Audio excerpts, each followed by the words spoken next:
Yo, what's good? It's Benji, founder of Playlist Supply, and you're listening to the Unsigned Podcast. Benji, appreciate you making some time. I know you got a lot going on these days.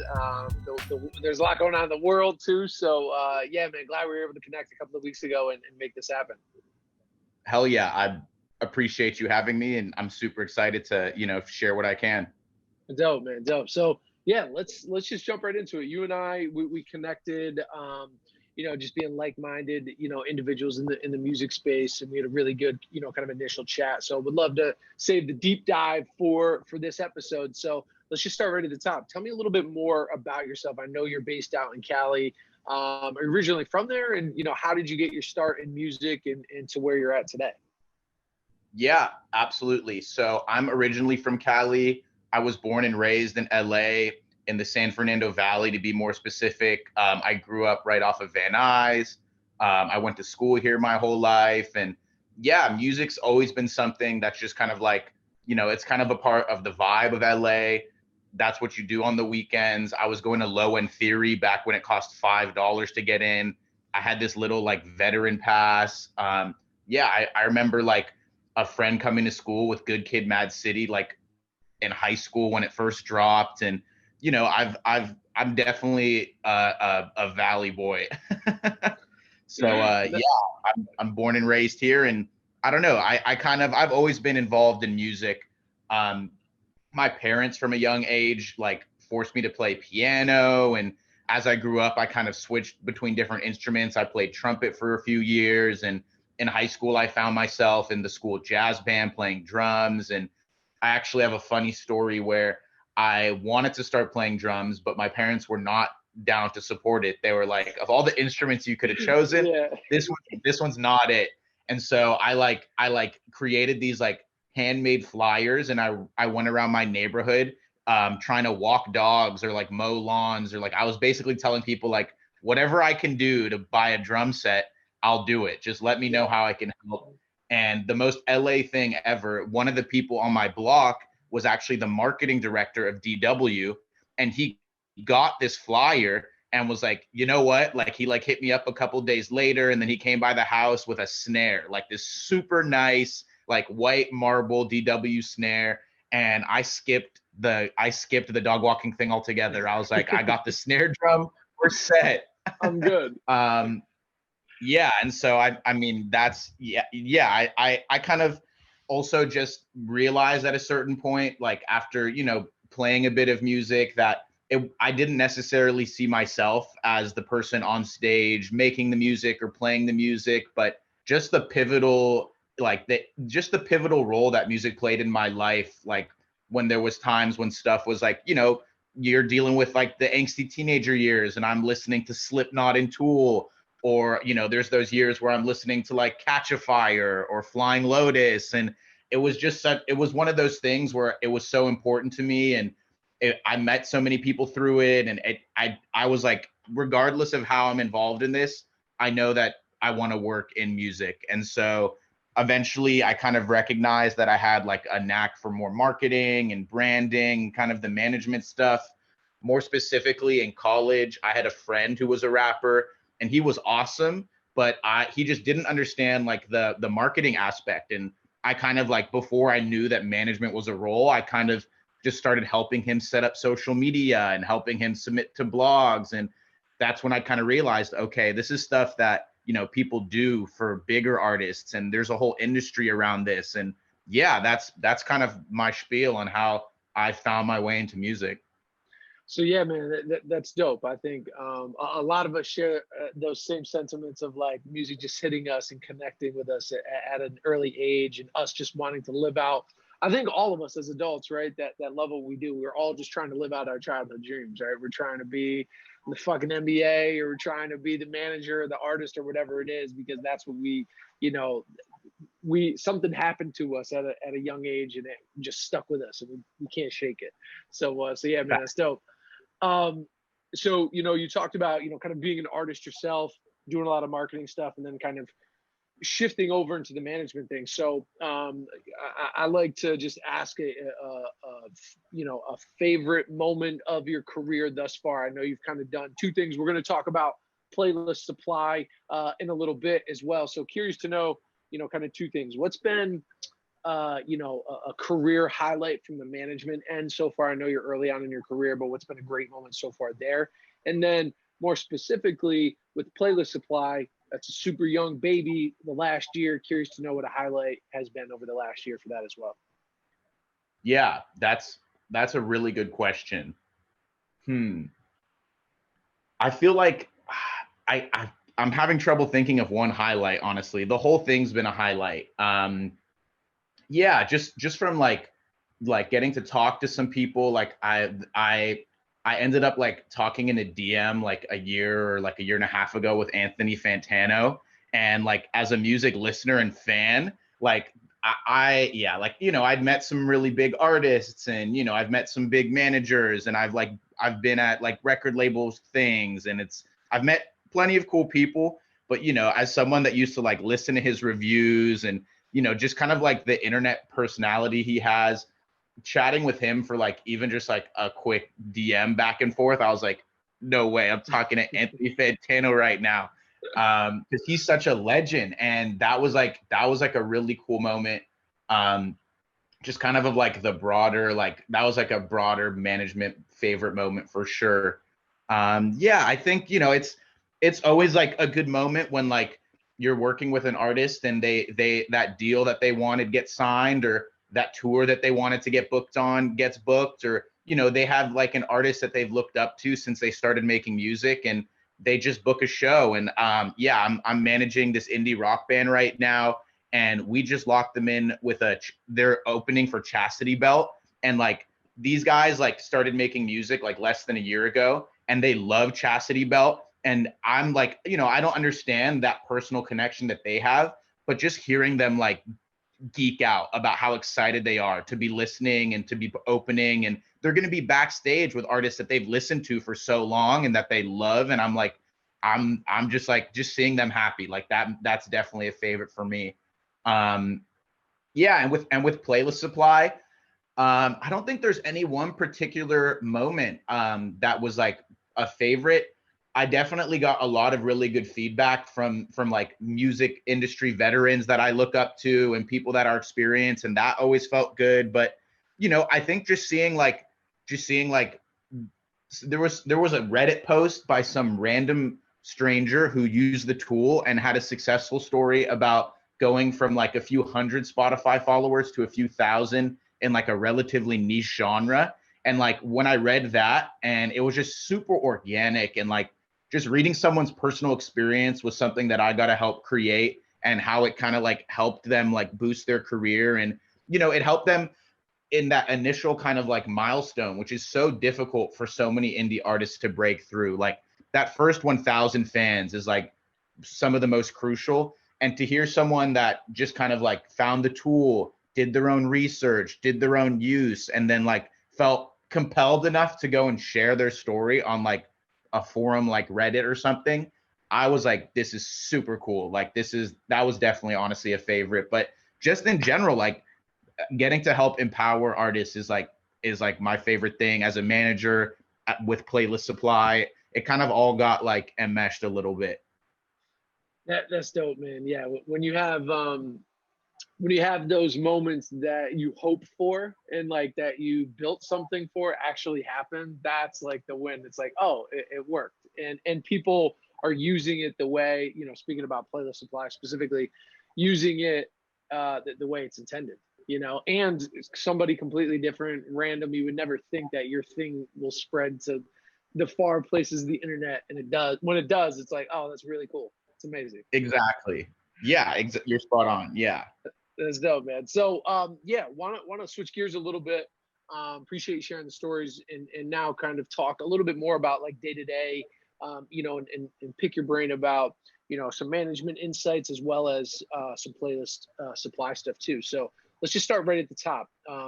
What do you think? For artists that are on the come up, right? And that's really who this podcast is for. People who are just trying to figure things out, whether and this instant, I want to talk about artists specifically. They're like, yo, let me just get a manager and let them do the thing, and I'll sit back and be the cool artist. You know, that's only part of it. You know, the other thing is making sure that you're asking, you know, the right questions, and you understand, hey, I need a manager who's thinking like this and building like this. So kind of in that vein, what do you think a manager should be doing to help build an artist brand, and where do you think their focus should be?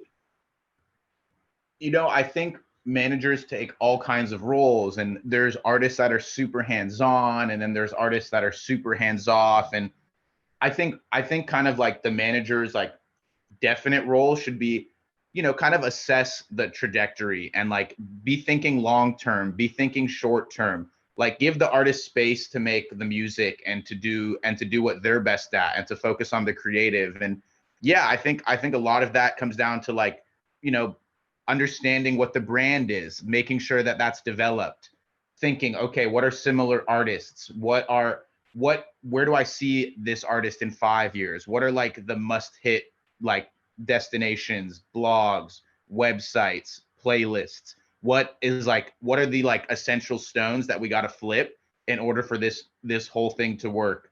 Um, yeah, and I think you know those are kind of like bigger picture things, but when it comes to like making sure the artist can like make good music and be in the studio and focus on that, it could mean covering all kinds of stuff from like finding the right videographer to scheduling the shoot to, you know, just making sure that the studio time is used like optimally and that it's booked at a good time. And yeah, that you know the artist has the space to be creative and feel comfortable like just making the music. And yeah, I think, you know, there's a lot of like managers that they do all of this kind of stuff hands on for developing acts. And there's a lot of managers that outsource it and they'll bring on marketing agency for this, creative director for that. And I think both kind of approaches are fantastic.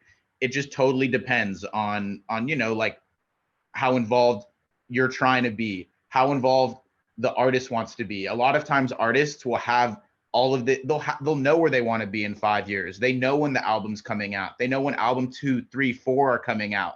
And they just want you to like affirm them and make sure that their expectations are realistic and that, you know, they've got the resources necessary to do the recording. And yeah, I think managers should kind of play all the roles necessary until the artist is where they want to be or in touch with the people that are playing those roles too. Well said.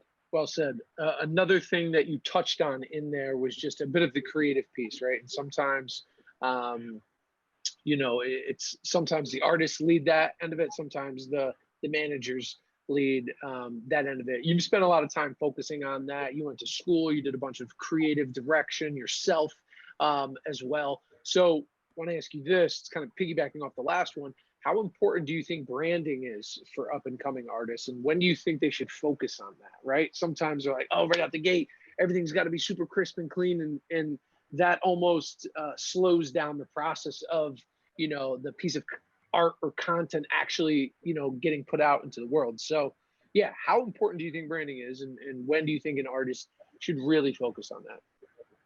I, I think it's extremely important. And I think even if it's not like something you're focusing on and putting a ton of time into initially, it's definitely something to think about or like have someone be thinking about. I definitely kind of like leading into doing management and kind of playing more of like a music business role. There was a long time where I shot music videos and I kind of acted as a creative director on other management teams. And in a lot of those instances, you know, the artists had fantastic music and they had like the musical vision and the sound and they knew exactly what their aesthetic was sonically, but they didn't necessarily know like, okay, what do I want my Instagram and social media aesthetic to be? What do I want the story that is coming across in the song to look like in a video? And I think those are all things to think about. And if it's like not something that you feel like as an artist, like, okay, I could body like directing a music video. I know the locations I want it to be at. I know how I want people to look. I know where I want the camera to be set up. Then, you know, find someone you trust and bring them on to play that role. And like even on a more like skeletal branding kind of understanding, there's like very, very little like original sound and original like creative at this point. There's unlimited contextual research you can do. You can find someone that they're not making the exact same thing as you, but they're making something similar and their fans are probably similar, and see how they're attacking it. Like, see what's their creative looking like. What do their videos look like? What is their aesthetic?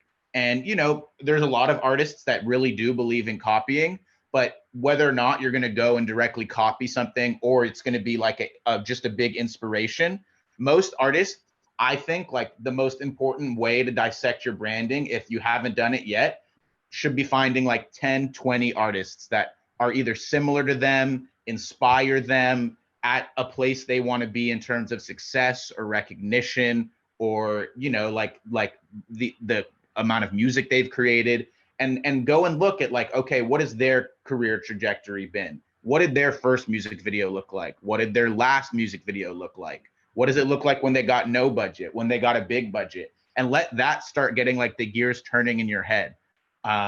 Me personally, I feel like a lot of times my favorite artists' works are like their first EP or their first project or their first music videos.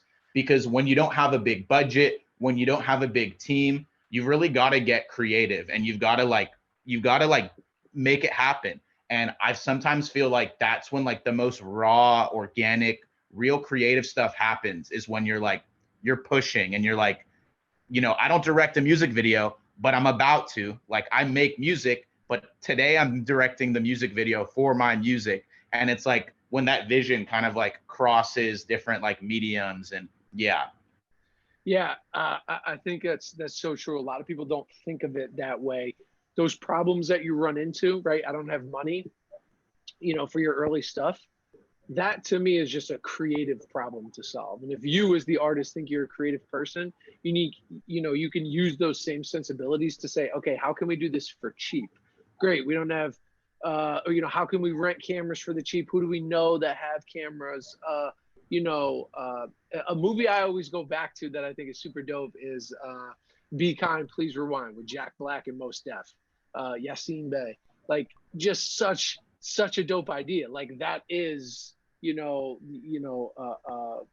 perfect inspiration for anybody on the come up. It's like, you don't need a ton of money. You just need to think about how to stretch the dollar and how to be creative with no money, right? Like, that's how Yeah. you should think of it. Because then when you get the money, that's just like, you can do bigger things, and that should just be fuel to the fire that you already have, like your creative juices flowing. Like, you don't need the money to shoot the music video. You need money to shoot a certain kind of music video, but it doesn't need to be yours. And yeah, I completely agree. I think, artists, even if because one of the tough things is, you have limited time. But in the beginning, you have a lot of time. You have way more time if you're early starting out, you're a kid, when like you don't have a ton of work, you don't have a ton of responsibilities and whatnot. So you have time is kind of on your side a little bit.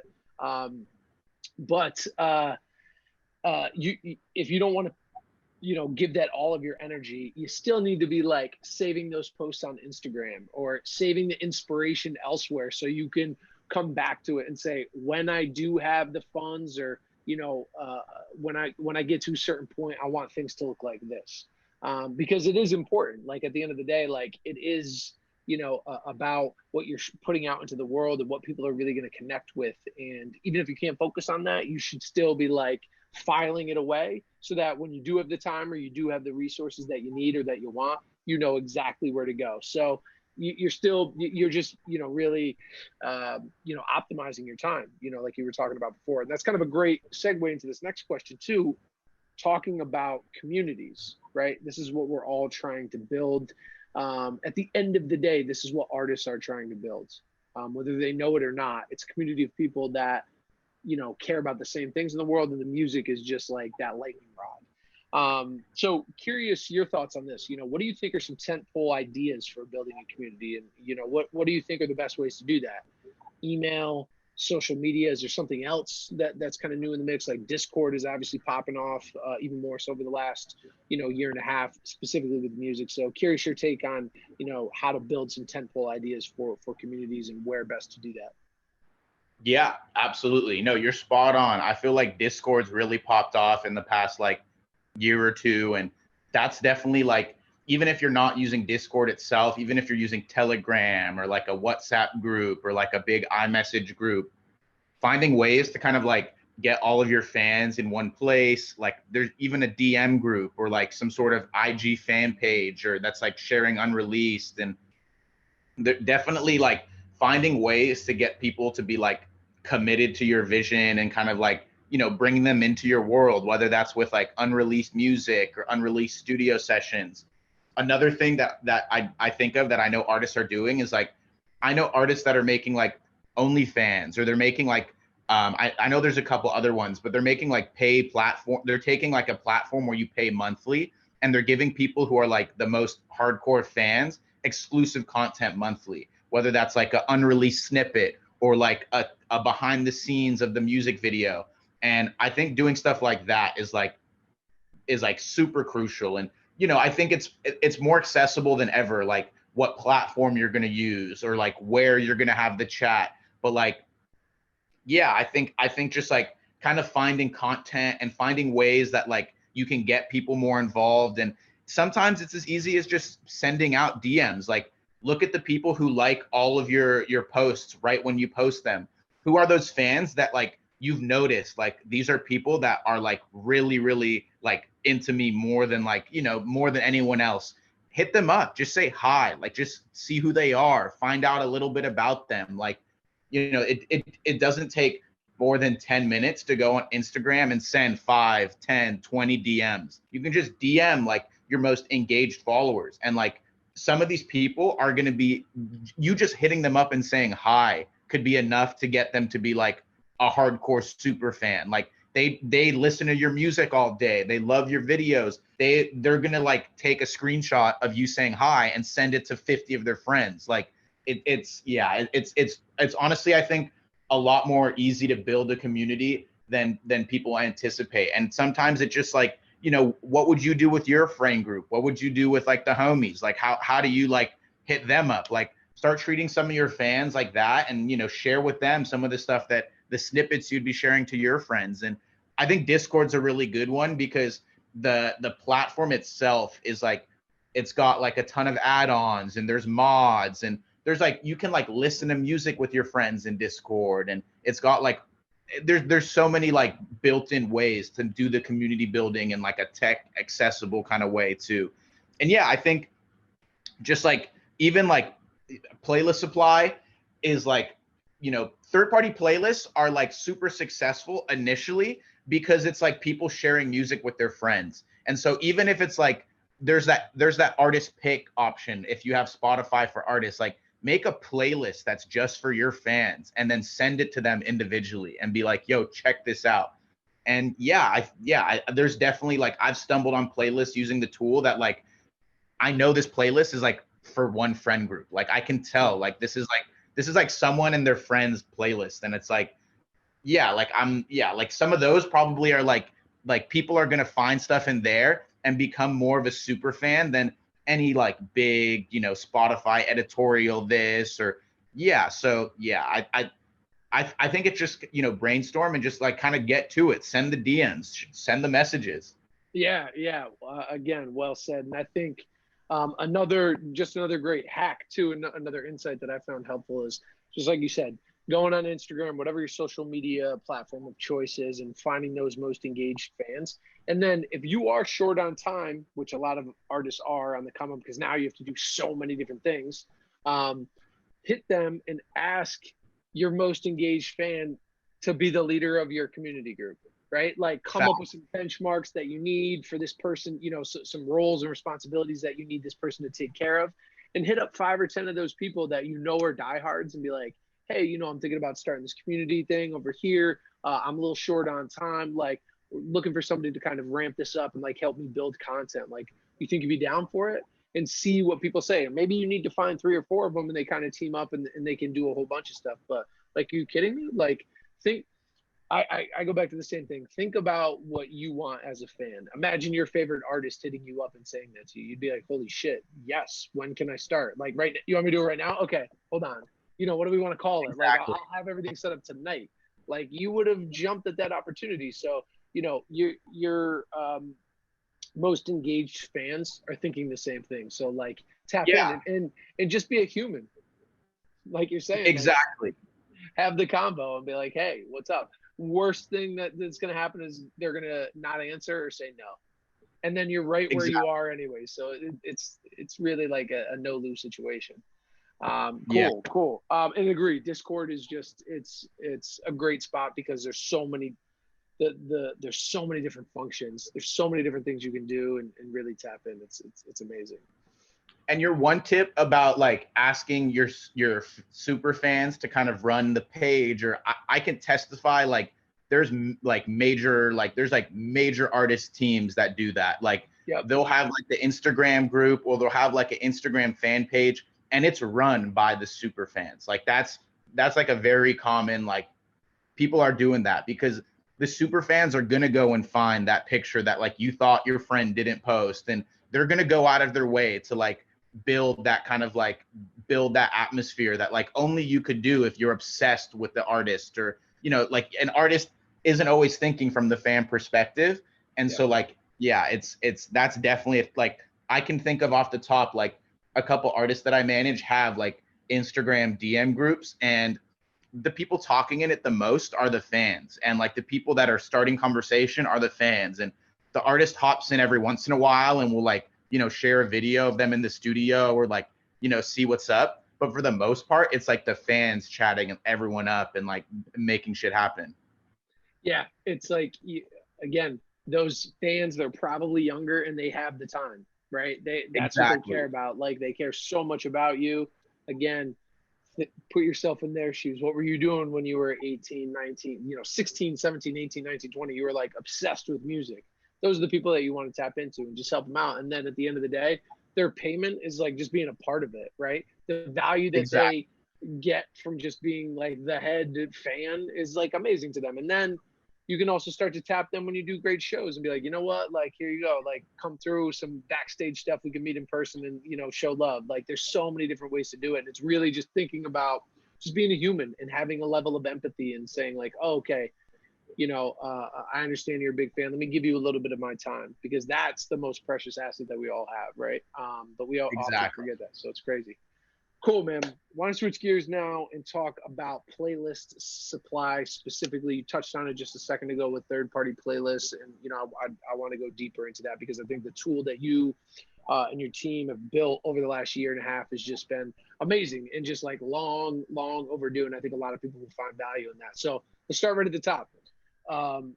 You mind just give it for the people that don't know, just giving us a rundown of what playlist supply is and kind of how you came up with the idea and why you think third party playlists are so important. Yeah, absolutely. So Playlist Supply is a productivity tool. It's like a productivity software tool that's built for artists. It's built for managers, record labels, agencies, and it's basically a search engine like Google or Bing, but for third-party playlists and their contact info. And anyone can go on, sign up, start using the search engine, and it's a real-time search engine. It's not like a database.